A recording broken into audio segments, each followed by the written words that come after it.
Not I'm gonna me. start, I'm gonna start live streaming even though we're a little bit early. Um, because got a good crowd here already. Oh, okay. Well, I know. Crowd is relative. Remember, it is August. Should I start sharing? You were sharing, weren't you? Yeah. Let me just pull that up again. There we go. Or were you just checking it out? I was just making sure that it works, but it seems to work. Does that look okay to everybody? It seems okay to me. Looks good to me. Yeah. Just for the live streaming. I never know if I need to log into my account. I don't think I do, but I'm just double checking. So it takes me a second. I only do this once a month, so I forget.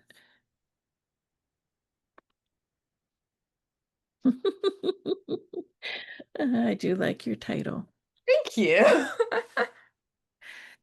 So Yeah, we Joyce and I were kind of discussing it, and we both like this. Joyce is so upset that she's not here to see this. She's almost at the final stages of getting rid of a house and just doing the final bits of it. But she's gonna watch the recording. So welcome to the SFWA Indie Author Meetup. And we're lucky we have an expert today who's going to help us get judgy about our book covers. Not too judgy, I hope. You're not going to make us cry, are you? I don't like to make people cry. I think if I've made somebody cry, I've done something wrong. So Okay. All right. I don't mind crying. If you need somebody to cry, I'll volunteer. But it's 7:01, so all right. I'll let people in as we go. So feel free to start and we're good to go. Yeah, and this is sort of a abridged, kind of more informal version of a workshop that I do. So just feel free to pop on your mic if you have a comment or a question or an opinion. I usually can't see the chat on my Zoom, so it's easier if people just like shout out. Okay. So, uh, for those of you who don't know me, which I think might be everybody, I'm a teacher, graphic designer, author, and podcaster based in Toronto, more commonly known as Toronto. I used to be a full-time graphic designer, but I decided that I liked making money more. So now I am a teacher and I just freelance, which means that I can focus on the stuff that I love, which is book design. For my own series, The Sleep of Reason, pictured here, also pictured at some point behind me. I did design the covers. I never recommend that people, including graphic designers, design their own covers, but I never take my own advice. So I'm here to give advice, not to follow it. And this is my cat, Sabo. She's really needy. Okay. So here's a little bit of my work. Top stuff is all genre, bottom stuff is a little bit of a mix. I do work for mainly indie authors these days and small press authors, but I've also worked for medium presses as well as in um, other graphic design fields. So, I've done websites and logos and all of that kind of thing, but book covers are really where my heart is at. So, just as a little bit of an icebreaker, has anybody ever either bought a book based on its cover or not bought a book based on its cover, and why? I see like a lot of heads nodding. I'm happy to volunteer the Yeah. why. So if there's an element on the cover that just attracts me, I will pick it up. I mean, if it says you're gonna like this story, I will say I'm more likely to buy it for the title than the cover, but I have bought it because I like the cover. And I have not bought a book because I don't like the cover when it's like it feels wrong. It's like, a cozy mystery that looks like a science fiction dystopia or something like that. I just can't handle, my mind can't handle the clash. I'll have to like circle back a couple times if I really want to, if I've read good reviews. Anybody else want to say why they might not have or have not bought a book? Oh, we have a silent crowd. Yeah. If you put it in the chat, I'll read it out loud. So you can weigh in later, but Rachel, we have a quiet crowd, but they want to listen. That's okay. But you actually raise a lot of good points, which is that we often have some element of the cover that is either saying, yes, this book is for me, or no, this book is not for me. And part of what I want to do here is to identify those elements. So I'm going to start with a case study, and I'm allowed to be snarky about this because I know for a fact the author hated this cover. It was actually, it came out around the time that we met, and he had nothing good to say about it. So what I'd like to, I know more audience participation. I'm sorry. If you guys could tell me what you think this book is about and who you think the audience is, I would love to hear it. Unless you know already. Oh, I am seeing the chat. Okay. Um, oh yeah. So mostly because I agree with the premise and the cover don't jive. It bothers me, but I can be driven away by a bad title. Yeah, for sure. So any guesses as to the genre, the audience, the I think it's subject? a terrible cover. It's a terrible cover, right? Yeah, you said This is why Nick and I became friends because he was complaining about this. I'm like, oh, that is a terrible cover. literary fiction, maybe? Okay, yeah. Ellen is guessing poetry. Poetry. That Uh, is the most common guess that I get. And Oh, Jen's that's not good for poets. Oh gosh. Hey everyone. I would guess maybe memoir where I'll go. okay. Yeah, that's a good guess too. Yeah. Um, right. So I'm going to tell you a little bit about this book because I happen to love it. It's actually my one of my favorite YA books ever written. So this is fiction. No, this is YA. Well, it is really dark YA. It's like a black comedy.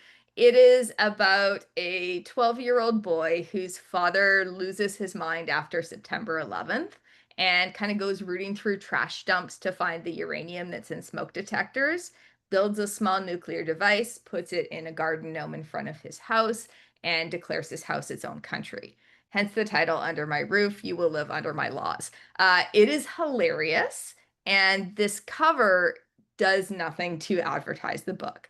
So even though I feel this should have been a bestseller based on the fact that it's awesome, the book cover just didn't support the marketing at all.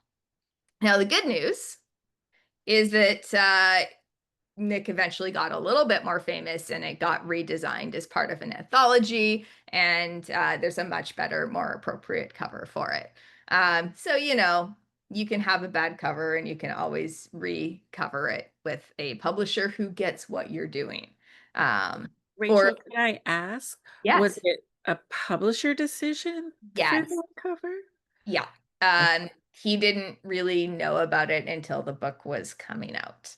Um, and I mean, this is something that as an indie author, you're always thinking about because if you are working with a publisher, they're going to make that decision for you. If you're indie, the ball's in your court, you have all of the power, but also all of the responsibility, which is why I do kind of try and make it my mission to make sure that indie authors don't have bad covers.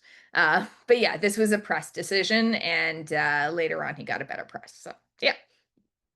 Um, so this might be 101 to everybody, but I want to just briefly remind everyone what a book cover is for. So a lot of the time, especially in genre, we have a character or we have a scene in mind. We have this image of what the story is, and we really want to see that represented on the cover. The problem is that perfect scene in your book only makes sense visually to somebody who has read your book. And your target audience is somebody who has not yet read your book. A, a book cover can be art. I definitely find that it scratches my creative itches, but above all else, it is marketing for your book. So it is meant to communicate a couple things: genre, audience, content. And if you're planning on doing multiple books over your life, which most of us probably are, your author brand. So there's a website called Cover Critics, which I have some disagreements with, but I'll get into that later. But their slogan is "Nothing is more expensive than a bad cover," and that much I agree with. So we'll talk a little bit about comp grids because this is a great tool. And if you are on SFWA Discord, you will, I'm sure, know about it. But if not, this is a 9 grid. Your cover goes in the middle and the other 8 squares are for your comps. So you're looking generally at mid-list books. So not the most famous bestseller, not something that nobody's ever heard of, but something kind of in between. Same genre as you that have been published in the last 5 years. So the comp grid that I made here is based on nominees for the Nebulas and the Hugos. And you can see right away that this is not a very useful grid. So you're looking at a whole bunch of different subgenres. We've got sci-fi, we got fantasy, we got horror. It's not really going to tell us a lot of useful information. It doesn't give us zero information though. These books do all kind of skew to the literary end of the genre, so they do have some commonalities, and they are quite a bit distinct from what I'd say is like the more commercial end of things. So you can learn something, but if I was doing a comp grid, I would say that these books are just too diverse to be any use at all. So let's look at a subgenre that has a little bit more consistency and a little bit more specificity that I love to both pick on and design covers for, and that is romantasy. So here's just, I looked up some current romantasy books ranging from indie to bestsellers and put them all together, and right away you can see that there's a lot of similarity. So we've got mostly dark backgrounds. We've got a lot of symbolic imagery. There's the majority are more symbols than character art, but there is, you know, substantial character art on there. Generally speaking, dark backgrounds, light text. I'm going to make a joke about Cinzel, but if you're in this subgenre, half the time your font is Cinzel. So there is a real shared commonality. So let's toss a book in the middle of it. What do you guys think? Does it fit? Does it not fit? I'm seeing heads shaking. I'm going to jump in and say it's too smooth. I mean, it's got a fancy font. Yeah, it's. Can I ask you a question about this though? Because this is something that's always, I just don't have the instinct for it or whatever. And when you had that first grid up, I was like, oh, I'm doing it wrong. I wouldn't know how to. And then you said, you know, that wasn't useful. So I was like, oh, good. I'm not doing it completely wrong. But like here, like if I thought this was mine, would I really want to try and match these others, or would that be too matchy? That is an excellent question. So if you are Sarah J. Maas, no, you're going to do your own thing. If you are trying to get in on Amazon recommendations, you probably would be a little bit more matchy. So it really depends on your position in the market and your brand. And I mean, this is something that, like, from an artistic perspective, hurts my soul because I want everybody's book covers to be unique and represent their book. But there is a certain compromise that you need to make aesthetically if you are going to communicate genre and audience. Now, I'll show you an alternate cover. Same book, but it fits perfectly. So I think the comp grid system is a good start. If you have a cover design, if you're thinking about it, it'll at least at like kind of a glance tell you if you're on the right track. when I do, when I teach graphic design as well, and I tell my students to just sort of squint their eyes, look at it from a distance. If they wear glasses, take off their glasses. And if everything kind of blurs together, you're probably on the right track. But that is not all. And it's also not particularly useful to tell us why this fits more than this fits. So what I'd really like to talk to you guys about is why one is communicating one thing and one is communicating another thing, why one fits in the subgenre and why it doesn't. Now, these were both published. They were both bestsellers. And what's happening here is she's a huge name and they've sort of tapped out the main audience, so they're going for another audience. And the first one, which I do actually really like a lot better, is geared more towards people like me. So this is skewing more literary. It is communicating. This is a sophisticated book for people who have sophisticated tastes, and I'm completely pretentious, so I fall for that kind of thing. And it's doing it for a lot of different reasons. So one of the big ones is image style. So it's a much more sort of stylized, abstracted, minimalistic kind of image. We don't have a literal depiction of the character. We have a more symbolic depiction of the character. The colors are more like jewel tones. They're very rich as opposed to that strong black and white context. It's more of like an old school type of illustration. The typography is, I believe it's called disjoint. It's something that gets used in a lot of literary speculative fiction, like Emily St. John's books use it all the time. Um, and yeah, it's still got the sword on it, so you can still tell it's a fantasy book. And it's still going to appeal to people who want to see a girl with a sword, but it's not reading like sort of trashy, disposable commercial fiction. Now, I haven't read this. I have no idea whether I would like it or not. I'm guessing not, but it is definitely trying to appeal to a very, very different audience through these different elements. So genre is probably the most important thing that you can communicate, which is like what kind of book it is. And you want to be able to tell the genre at a glance. That doesn't mean that you can't put your own twist on it, especially if you're doing crossover work. But it should at least be recognizable in its genre and in its subgenre. And like I said, this is a balance. So your balance is between original and cliche. You want to stand out, but you want to fit in. And I would always say you do want to err on the side of cliche rather than confuse your audience, especially if you're just starting out.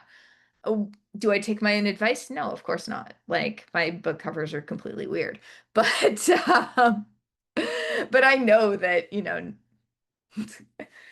I don't have a wide appeal. So book designers are going to use these tools, imagery, typography, color scheme, to indicate that genre. So on the right-hand side is one of my hobbies, which is redesigning book covers of famous books to be in the wrong genre. And I have a newsletter where I put these things out every month. I just need to say these are hysterical and I have to join your newsletter. Yeah, it's nightbeatseu.ca. It's a lot of fun. The latest one was Charlie and the Chocolate Factory as a workplace safety manual, which was just perfect. So again, same book, two covers, and the difference is who the audience is. So are you writing for children or adults? Unfortunately, we have to acknowledge gender bias in marketing. Are you going for more of a literary or commercial market? And, a book can have multiple audiences, but a cover needs to appeal to one audience in particular. So, as a cover designer, I say everybody should do alternate covers and do as many covers as they like and hire me to do them. But you'll see it a lot. Like the more popular a book gets, the more covers you're going to get for it, and especially if you go international. So here we have on the top a version of The Hobbit for its original intended audience, which is children. And they're going to see a big, colorful dragon and they're going to be like, yeah, I want to read that. And when I was a little kid, I would see something like that and go, yeah, I totally want to read that. The audience for the one at the bottom, I find this interesting. There's no dragon. There's no hobbit. There's no indication that it's even fantasy other than it has like a little bit of like a old-timey feel to it. The audience for this is adults who read The Hobbit as a kid and loved it, and now they want an edition of it that's not kind of embarrassing, looks like a kid's book. Maybe they can read it on the subway. It's also going to sell a lot of books, but that's not that was never like the original market for this. Okay, so images. So when we think about a cover, the first thing we think about is the image. Probably have an image in our head of our story and the critical scenes and what the characters look like. But your choice of what kind of image is going to make a massive difference in terms of what it's communicating. So whether it's a photo or an illustration, if it's an illustration, whether that's a more abstracted image or a more representational image. Of course, it should contain some kind of information about what the book is about. This might be like a symbol or character art. But that style is what is actually doing most of the heavy lifting in terms of genre and audience. So illustration is always the most expensive and thus the most preferred option. The more custom it is, the more expensive it gets. You can do like hand-drawn, painted, or digital.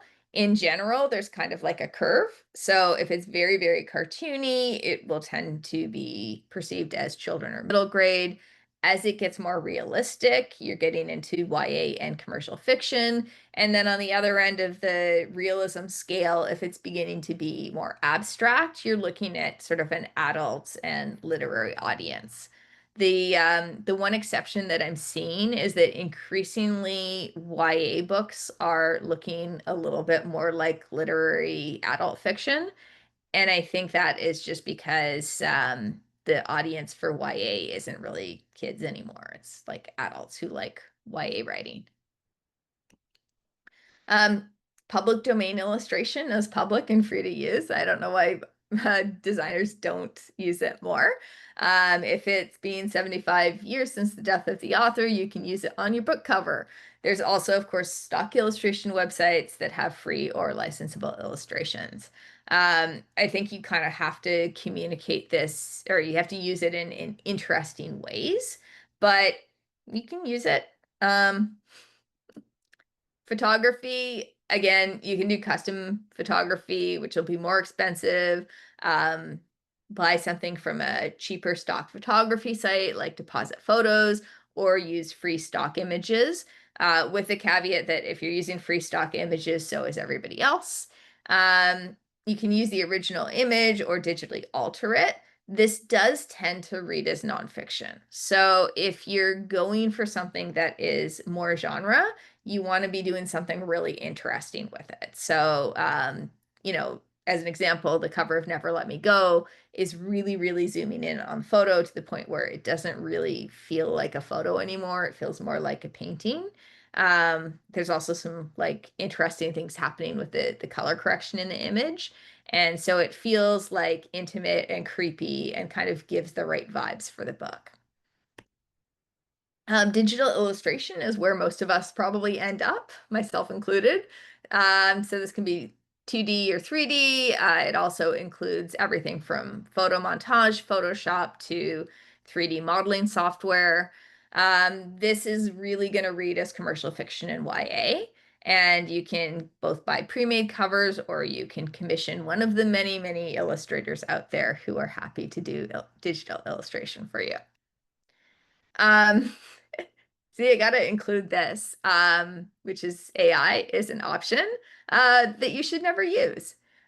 This is for both the sake of your career, the industry, the future of humanity, and the planet. Everybody can tell you will go viral for the wrong reasons. Typography, I would say, is the most important part of the cover, but that's because I'm a type nerd. This is going to communicate genre and audience in a way that is a lot more subtle than the image will, but it still counts. So it needs to be readable at a small size. Again, you can break the rule if you're famous or if you've got a really good marketing department behind you. One of the things that I see a lot in amateur cover design is that they have a cool image and then they've just slapped the text on, and they haven't really thought about how the text and the image relate. When they relate, that is the sign of kind of a professional cover. And it's these subtle details that will make a huge difference. So if you look at the C, R, and O in The Curious Rise of Alex Lazarus, it's a really boring font, but it's just slightly off enough to give you that sense of like unbalance. And so you see that first, and then you see the little guy trying to hold everything together. So even with something that's pretty simple, you can get some really clever results.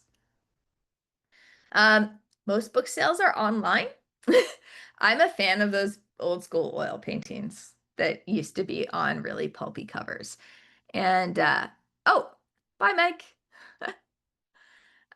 So because we don't really browse bookstores anymore, everything has to work thumbnail. And that means really big, really bold typography. So again, all of the same books. I love the new cover. I think it's really cool, but it's definitely got like a different character to it than the ones that were made for finding in bookstores. A big clue to amateur cover design is when you'll see like the type either pushed to the top or pushed to the bottom or both, because somebody has commissioned a really nice illustration and they don't want to cover the image. But you can see, even with these really beautiful old school illustrations, they haven't been afraid to have the type overlapping the image and be really big and really in your face. Color is going to give a lot of clues as to genre and mood. In general, the more colorful a book is, the more it's going to be geared towards a younger audience, and the more restrained the color palette is, the more it's going to be geared towards an older audience. That is starting to change. I'm going to talk about trends in a little bit. As well, colors will have different psychological associations. So, you know, if you're doing something that is more geared at women, there's still a lot of pink. If you're doing something that is very like sci-fi in the future, it's probably going to be like in the blue, green, gray tones. I don't make the rules. You should be aware of cliches. You don't need to be aware. You don't need to be afraid of cliches. You just want to make sure that you're not using a cliche that is now going to make you look dated. So that historical fiction kind of cliche where there's the back of a woman's head and she's looking at a thing, that's kind of over. You still see it, but it looks cheesy. When you're aware of the trend is also probably cliche. So the latest trend is Sinsel, you know, it's everywhere. I like it, but it is one to watch. So a couple trends in the last couple of years. I mentioned that usually something very colorful is going to skew younger. In the kind of more literary end of things, you're starting to see these really hyper-saturated psychedelic covers, which I think is really cool. I really like it. It appeals to my child brain. So we'll see how long that one lasts. Florals have kind of always gone strong, especially in the more romantic end of things, because you can imply sex without having, you know, a bodice rippery kind of cover or like one of those photoshopped shirtless men. Um, Type forward design. So this has been a thing in the more literary world for a really long time. Genre is sort of catching up. So you're starting to see something where the font is the main part of the book, and you might have like smaller images that are incorporated into the font. And then collage. So something that I'm surprised that we haven't seen more of, just because it's kind of easy to do on a budget and looks pretty effective. there's a lot of collage covers. And you can see that similar font to the Sarah Jane Maas one that I showed you earlier. Okay. So, I don't think that everybody needs to become an expert in cover design. Like I said, I don't recommend people do their own covers. But you can learn a lot by looking at both people who are doing it well and people who are doing a lot of mistakes. So a couple of sources that I love, Catherine Rosen Miller is a book designer, and she does a lot of like, I hated this cover, but I love the book. So now I'm going to redesign it the way I would. And she takes you through her process step by step from her rough sketches to her variations to her final thing. And I really like her rationales, even when I don't necessarily agree with what her final piece looks like. It's pretty cool. Cover Critics is the one that I mentioned earlier. It's a crowdsourced book critique forum. It's pretty brutal. So people will put up their covers and then everybody can comment on them and make fun of them. The reason why I don't like them very much anymore is that they've really bought into the AI thing. And so a lot of their suggestions will be like, oh, I whipped this up in Midjourney. And I'm like, oh, you should be embarrassed to say that in public on the internet. Come on. It's, I think it's useful to figure out what people have done wrong, though. And so I find a lot of their comments kind of interesting. And then my favorite book blogger is It's Divya, who's a YouTuber. And one of the things that she does on her channel is she does the activity that I do, where she'll take a genre and do a book that uses all of those genre cliches visually. And she's very funny. So yeah, so she's worth following as well. Okay. And I think I am at my half hour. So let's talk.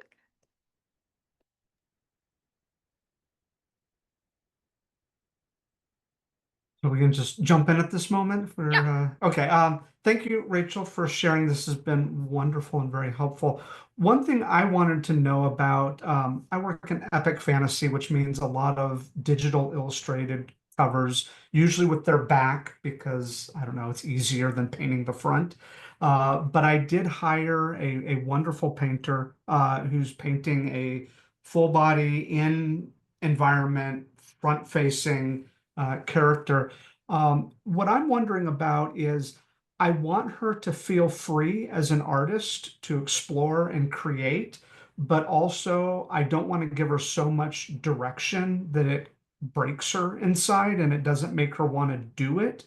What advice would you give for directing artists in a way that is both helpful and allows them to soar a little bit? Yeah. Oh, that is a great question. Is she also doing the design or just doing the illustration? She's just doing the design. This is part of an ongoing series, so I kind of already have the template, the font, the way it's treated, kind of already worked out. Perfect. So have you given her that? She's seen my previous books, so I'm hoping that she realizes that's where it's going. Yeah, I would say I'm not primarily an illustrator. I'm much more of a graphic designer. So, but that would be my first question is what other elements need to be on the cover? Yeah. Because you don't want your illustration. Like I've seen a lot of really beautiful digital illustrations where they've done it with a wrap in mind. So some of the most interesting things are happening where the back cover is going to be. And not thinking like, oh, this isn't likely to be sold primarily in a bookstore facing out. This is going to be on Amazon. So I would sort of start with those practicalities. But in terms of like her vision, I'd have a good look at her portfolio and make sure that that aligns with what you envision. I know I worked with one illustrator on a different project. It wasn't a book cover, but I had sort of this idea of like airbrushed vans from the 70s and like that color scheme and that vibe, not even realizing that this illustrator was quite a bit younger than me and didn't have that visual reference. So like just stylistically, even though he was like super talented, there was just a lot of back and forth where I'm like, no, it shouldn't look cute. It shouldn't look like, you know, cartoony. It should look like cheesy. Um, so I would say like starting off with some of the visual inspiration, that would be really important from her perspective. And then I would say like also think about the hills that you're going to die on. So the famous story is, you know, Ursula Le Guin, Wizard of Earthsea, and nearly every cover for that book had the main character as white. And she didn't have a lot of power, even as an author at the time, the major publisher, to say that, like, no. um, so you want to think about like if this illustrator does an interpretation of the character or the scene that's very different from what you have in mind, but might be more marketable. What are the things that are really, really important, and communicate that right from the beginning? I don't know if that answers your question. No, that's very helpful. Thank you.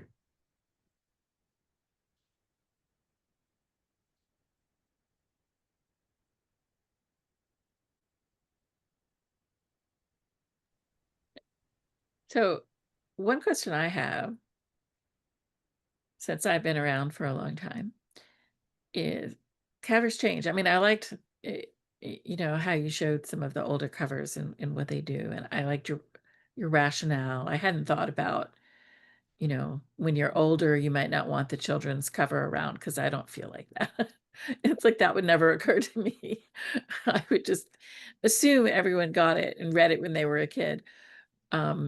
But in terms of like, as indie authors, if we want to get up off the everybody's doing it and push it a little into the future, so maybe, oh, people are going to want to imitate us, what do you advise for that? I mean, like, just hire the right designer, or give the right designer notes, or be willing to Yeah. let a I little when you release it. Yeah, I like it depends. Like if you're trying to just make as much money as possible, you are going to end up chasing trends.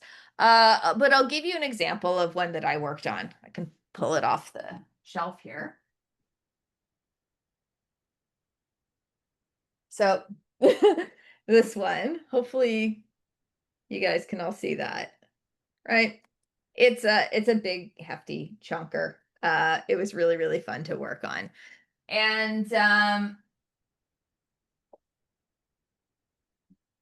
it was a book where I felt that the cliches of the genre didn't fit particularly.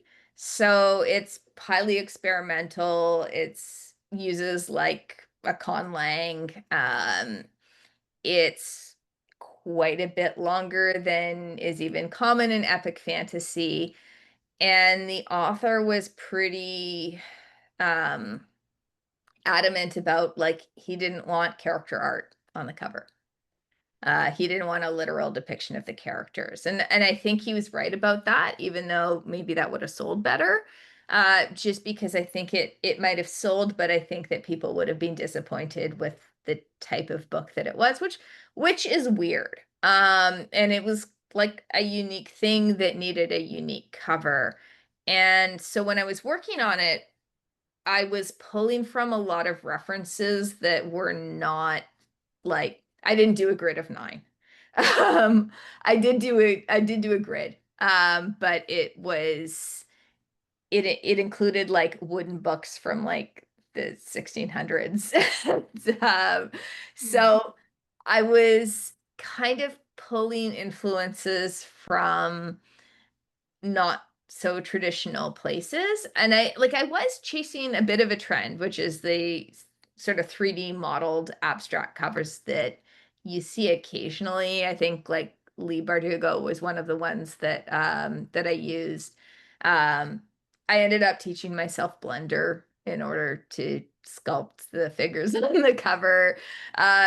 So, you'll get these books that just sort of don't fit in the standard genre categories. And so using those sort of standard genre shorthands on the cover might sell a lot in the short term, but long term, you're sending the wrong signal to the readers. And in that case, I would say, maybe instead of doing a 9 grid, you're doing like a Pinterest board with all of your potential visual inspirations and kind of going from there. With the caveat that, like, the more commercial a thing is, the more likely it is to make you a lot of money. If you don't care about that as much, then you're a little bit freer to be more experimental. Like, I knew my book wasn't going to sell like tens of thousands of copies, which is why I think you can tell it's a fantasy, but it's a little, I don't know. It's less readily identifiable. The second one is a lot more readily identifiable as a fantasy. Ellen has a really good question she put in the chat. What Okay. makes a font say science fiction or space opera? I hear this all the time. People are always trying to figure out how to define that with their cover. So but Ellen is asking specifically about fonts, but Yeah. you could go further if you want. Yeah, for sure. The biggest distinction is serif versus sans serif. So just really briefly, if you look at like the fonts that are on the screen, and they have little dingies at the top and bottom of each letter. Oops, that was my credits. Those are called serifs. And if you've got them, it's going to read more as fantasy. And if you don't got them, it's going to read more as sci-fi. You'll have some fonts that are sort of, again, if you start to break it down by subgenre, you will have some fonts that look like old school computer fonts from the 80s. And these are going to read more as cyberpunk. If you're doing space opera, you'll generally see white font, a little bit of what's called kerning, which is your spaces between letters, and a glow effect. At least that's how I do space opera. I do a lot of space opera. That seems to be the dominant style right now. So it's really like, it's just a matter of when you're looking at your comps, looking at what the dominant font is and kind of going for that. Usually there's a little bit of wiggle room depending on your subgenre. And I've seen a bunch of fantasies lately that have been using sans serif fonts, which is kind of interesting. Tends to be the more like crossover type books that do that. I used a sans serif font for my fantasy. Again, as I was trying to signal that it wasn't a traditional fantasy.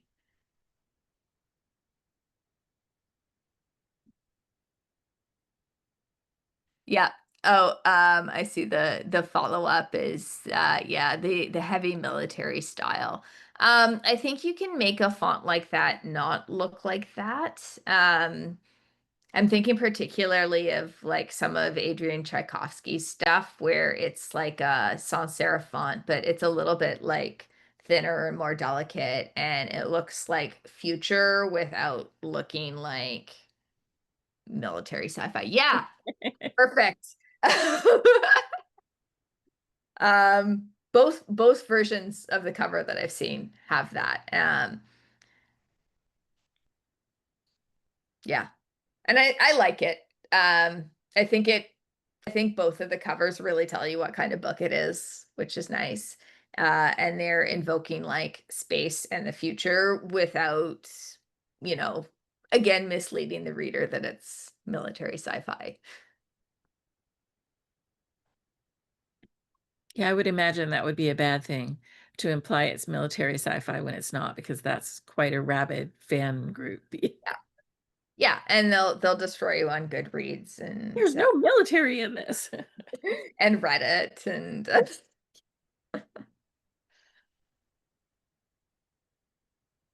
yeah, I mean, I think a lot of it too is you always have to remember that while you are the client, you're not the audience. You're not who it's for. And I always want my authors to be happy with the covers that I create for them. But I do want to balance this with this is for the reader. Like, this is to build reader expectations. This is to appeal to the reader. This is not for you. And I'm always happy to, make people images that are for them. But it's a marketing tool. I So think it's easier to do market testing now. yeah. Do you find that you have clients who are interested in that? No, most of my clients can't afford that. I'm really doing a lot of like indie and small press work. I do have one client who commissions repeat alternate covers for the same book and does testing to see which one does best. And I think she's generally found that they all kind of do the same. Oh, interesting. Yeah.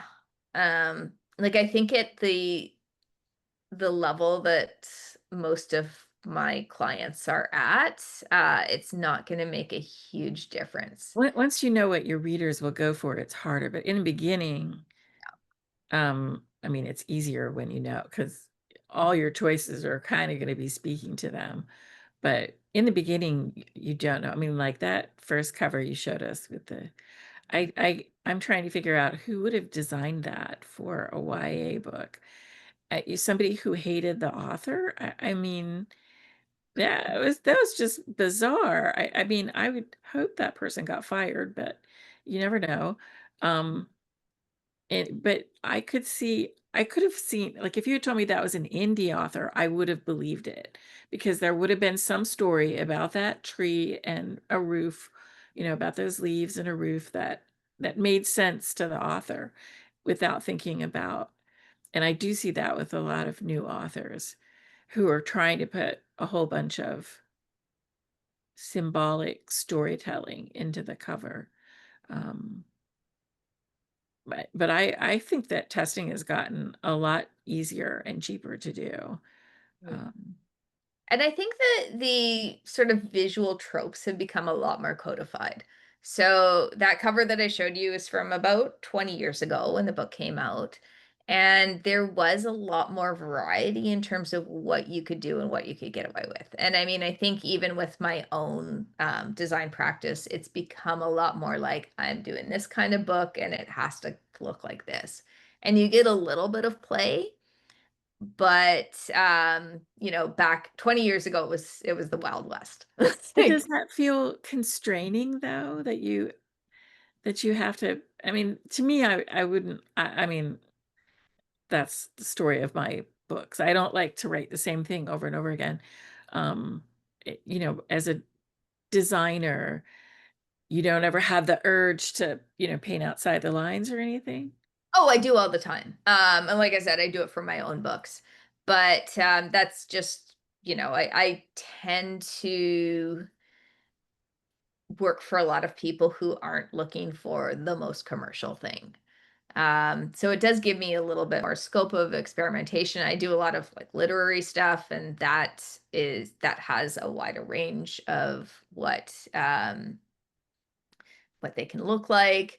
And I also find, like, yeah, the tropes are more codified, but they're also changing a lot faster, and the software changes a lot faster. So I kind of get some of my creativity on that way. I'm like, oh, like, we're not doing flowers this year. Okay, well, it's time to learn a different thing. Um, so yeah, I mean, I part of me is like, well, I wish I could be an old school oil painter and do those really gorgeous fantasy landscapes, because that's my favorite thing to look at. And I wish people went for more of a pulp style, because that's one of my favorite things to do. Um, but that'll come around again. So I mean, that is the one thing, they do come around again. yeah. I like that you said in the beginning that it's okay to change your cover frequently. It doesn't mean that your cover is bad. It's just, maybe you're offering different readers a way to come into the book. I know people are so, I mean, because it can cost quite a bit of money to create a cover, and then you know, it's a pain in the neck to re-upload it when you're an indie author. So I do like hearing from, you know, a cover designer that you don't have to think this is the cover for the rest of your life. No, no. And I mean, one of the activities that I do with my students is I will show them every single cover of The Lord of the Rings that I can find. From Tolkien's first covers, which he did do himself, because he was quite a good cover designer, to the most recent editions and a couple of like foreign editions. And we go through them. We talk about like what was going on in the culture, who was the audience at this point in time. You know, when the movies came out, that influenced the covers. So yeah, I mean, you can have many, many different alternate covers. That is totally acceptable. It doesn't mean that you're indecisive. It means that maybe you have a little bit more money to throw around, or you have a couple more broke artist friends who could use the commissions. Um, but I mean, like with my books, when I finish the third and final book in my trilogy, I'm planning to once again totally redesign them. Is there a reason for that's design related or just market related? A lot of it's that I was never totally happy with the first one. And so, you know, the second and third one kind of have to fit with that. And there were a couple of design choices that I made 3 years ago that I wouldn't make now. And the advantage of once all three are out is I can make them look consistent and I can make them to whatever the market trends are in 2 or 3 years when the third one is done. Um, so yeah, it's mainly that, but it's also like, you know, I get unhappy with my own art after a couple of years. I'm like, oh, I wish it looked like that instead. So, just in terms of what indie authors can do once they have their covers, do you know of any good cover contests for, you know, science fiction books or anything that you think get authors a little exposure for their books, whether they win or not? Oh, no, I haven't heard of any. They should definitely do that though.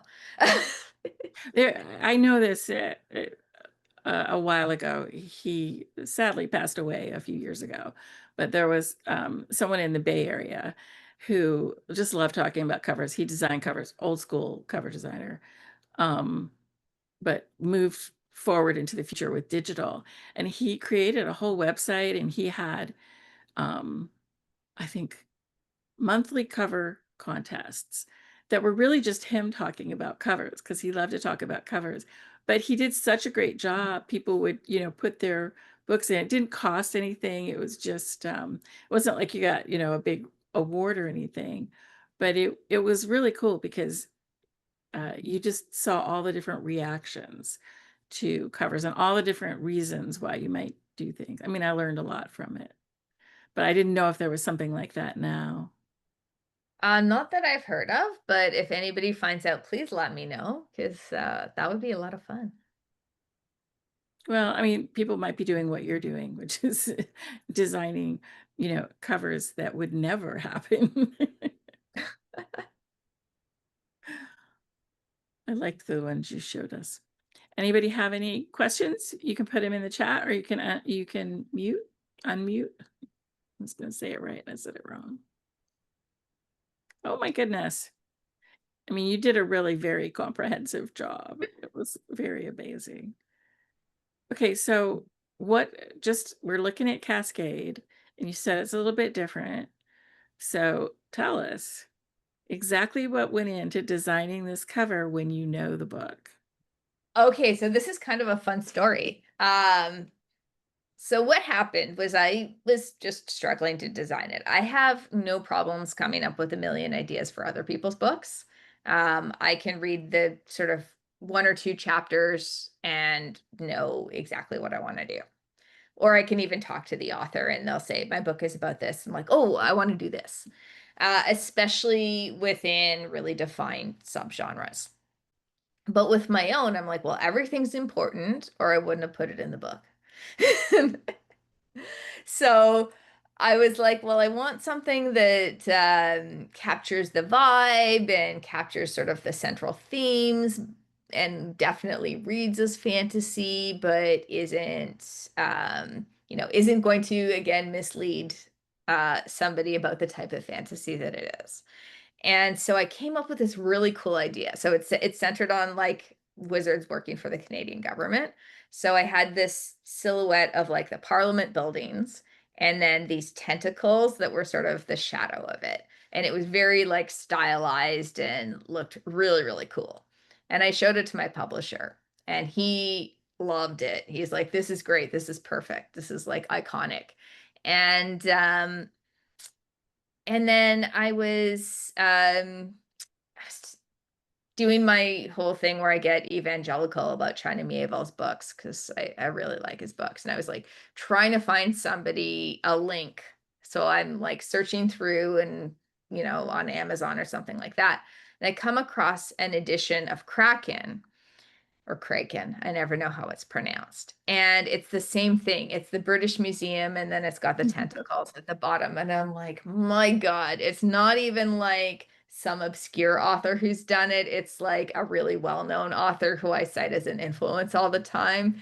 I can't do this. So I kind of came up with like, I still want to show like the Parliament buildings and like something magical. And I did a whole bunch of like swirly things going around because like that happens in the book. And just none of it was working. So I ended up like, you can sort of see there's like a photo montage. I can pull a better version of it actually. Maybe. This is going to read as a little bit dark on the screen, but there she is. Woo. So you've got kind of like the Parliament buildings and then this like overlay of magic. And yeah, the reason I'm not happy with it is because it just didn't have the kind of visual impact in print that it had, kind of when I designed it. It's just like a little, I find the colors get lost and it doesn't do like the sort of sparkle thing that I wanted it to do. The second one, I was just a lot more considered with it. But yeah, the process was essentially I came up with a perfect cover idea and then found out that somebody else had done it about 6 months before I I'm did. just curious, anybody else have that happen where you had a cover and then you found out someone else had one really close? I know that happens when people use stock photos and they'll suddenly find out someone else is using the same stock photo.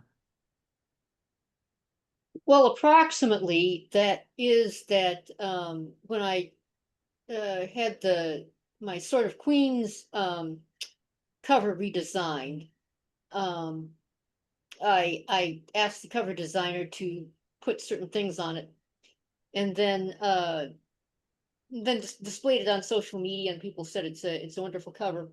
One person said it looks like all the other covers in epic fantasy, and I said, and I don't know whether I said this or just thought it, but I thought that's the point. I mean, it's supposed to look like all the other covers in epic fantasy. I'll try to upload it in the chat. But yeah, I wanted the cover to look like all the other ones in epic fantasy so that people to take one look at the cover and know it was epic fantasy. That's the point.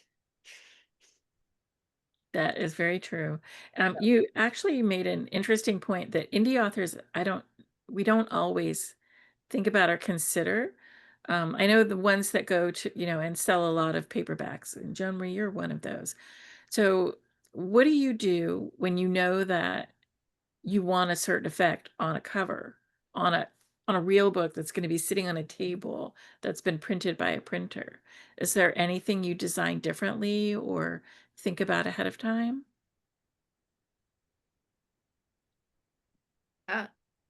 Sorry, were you asking I'm me? asking Rachel. Yeah. Oh, okay. Yeah. I just meant I know Joan Marie does do Yeah. tables is all I meant. I'm sorry. I Oh didn't yeah, mean yeah. No, I do. I do think about that quite a bit. So one of the things is if I know that a book is going to have a print edition, I design it from the wrap. I often do that even if the author doesn't think that there's going to be a print edition, because guaranteed they're going to change their mind on that if the book sells at, oh, I love it. That's Yeah, beautiful. yeah. I would totally say epic fantasy. Let's go. Um, yeah, so I would, so if I'm doing something that I know is going to be for print, I start with a wrap. If I think that there's going to be a hardcover, I sort of start with the hardcover, and because you can always make it smaller, you can always take away elements, but adding elements becomes a challenge. We'd never have thought of that. I mean, I think a lot of indie authors go the other way, where we start with, okay, we just need to worry about this one rectangle. No, I always start with like, is it going to be the wrap or is it going to be just the front cover? And then I've had clients say, well, just do the front cover, and then I'm going to get my friend who's good at Canva to do the rest of it. And I'm like, absolutely not, because the friend inevitably does a terrible job.